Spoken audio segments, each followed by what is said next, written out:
Welcome to Second Take, the show that takes a look at the issues behind the news. Rocked by President Donald Trump's executive order, South Africa is looking to navigate its growth agenda in far choppier geopolitical waters. Terence Creamer joins me to discuss the country's response and future options. Hi, Terence. Hi, Chanel. This week's SoNA debate was heavily influenced by President Trump's executive order. Yes, it was preempted in the actual SoNA speech itself, which was on Thursday night. By Saturday morning, we woke up to the executive order of the Trump administration, which had been signalled in his Truth Social posts that there was this confiscation of land and that very bad things were happening to certain sections of the South African population. And then the executive order was made it clear that it was around the Expropriation Act and the lack of compensation that's catered for in that act, and that there was land, particularly Afrikaans farmers, that were being affected. And not only was that an egregious act, but also he felt that there needed to be some relief for those individuals, and he offered sort of, with many caveats, a refugee status to Afrikaans people that felt that they had been victimized by that. So it did overshadow, obviously, the debate, which started on Tuesday and carried on Wednesday. And basically, we had sort of the what you would see the usual suspects in some ways, the response being very defensive from many, and not very many nuanced sort of responses, saying that we cannot be bullied and we need to be a sovereign state. But there were also warnings within that debate that, we have to take this relationship seriously, that this act itself has some issues that some parties, even in the Government of National Unity, were not happy about, and that questioned whether it should have been signed. There were procedural issues in the run-up, and in parallel, the Democratic Alliance has taken it to court. So it definitely dominated the overarching theme in response to the State of the Nation address, having that hanging over it, and it really brought to the fore again South Africa's land restitution, land policies, which sort of had been on the agenda from the other side a number of years ago, where there was a big push for expropriation without compensation, and that's why we had the review of the Expropriation Act. And now it's coming from a different angle, saying that this has gone too far. So it was definitely a major theme. How has President Cyril Ramaphosa responded? I think, he preempted it in his State of the Nation address, trying to juxtapose South Africa's policies and its view around inclusion and redress versus what was coming out through some of the statements that preceded that. And then obviously with having the facts of the executive order, he was able to respond. I think he allowed the vitriol to flow really from some of the speakers that spoke from the podium in the earlier debate. He was much more measured in the way he responded. I think just reminding, both South Africans and the world as to why this land issue is so important or so big in South Africa. He calls it South Africa's original sin. And basically it predates, obviously, apartheid. We had the very egregious 2013 Natives Land Act, which restricted ownership of black people of not just of farms but of land. And then it was obviously followed in the 1950s and 60s by a very highly visible forced removals, which was widespread and large scale. So he just wanted to remind, I think, that is the backdrop to a lot of the legislative action that's being taken.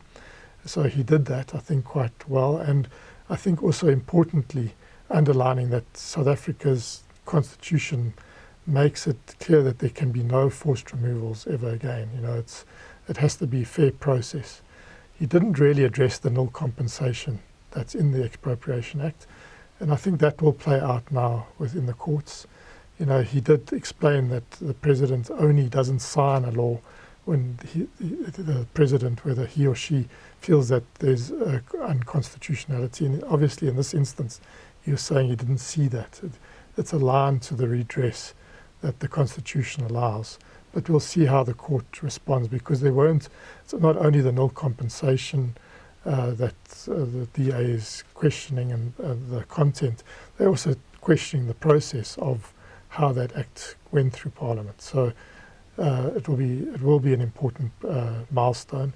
So I think there was trying to be measured, trying to explain South Africa's position, trying to explain why redress and economic transformation has to continue, largely for the domestic audience, because I think obviously his previous attempts at explaining it, calling Elon Musk by phone, fell on deaf ears, but wanted to remind South Africans as to why we have these policies in place.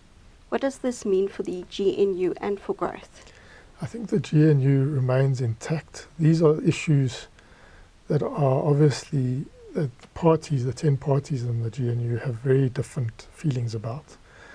There are parallel processes that can happen outside, like taking the Expropriation Act on legal review. So that's happening in parallel.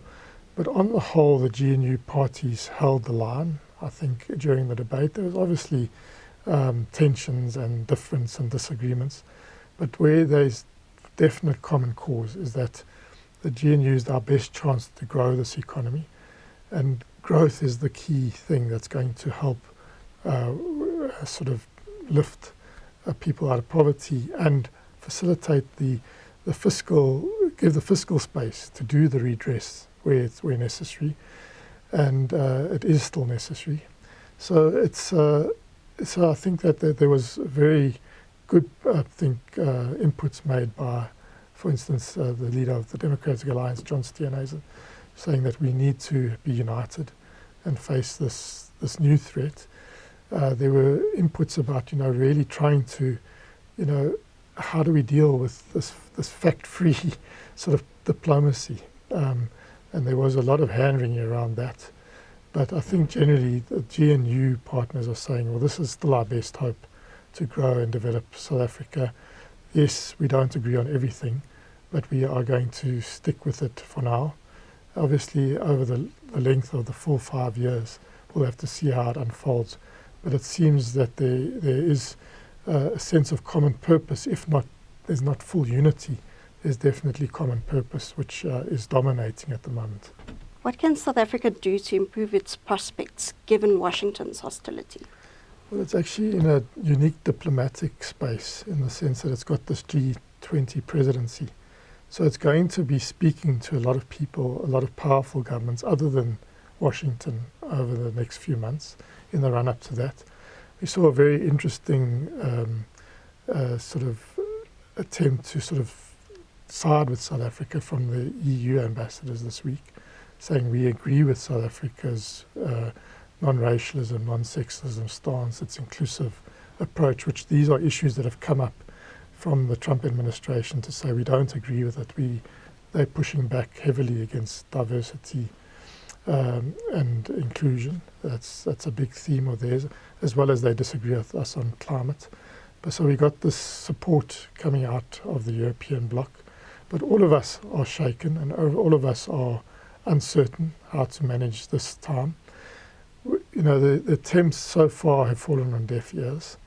The attempts at explaining, through delegations, I don't know how that's going to be treated. Either we will find a way, some sort of quid pro quo that is acceptable to the Trump administration, or they'll just see it as purely as an insulting. We understand what's going on in South Africa, you don't, is almost the sort of position. So we'll have to see how that plays out. That is our default, always go and talk. But who are we going to talk to, for one, and will there be a listening ear is very unclear. So I think South Africa is going to have to try and focus on its other relationships and make sure that those don't go by the wayside and get rocked and dislodged as a result of what's happening with the relationship with the US. But it's such an important relationship for everyone. It's a superpower. So we have to continue to try and mend those fences as best as we can. Whether we'll be successful or not is the big question. Thank you. That's the Second Take show for this week. Thank you for watching, and join us again next time for more news analysis. Also, don't forget to listen to the audio version of our Engineering News daily email newsletter.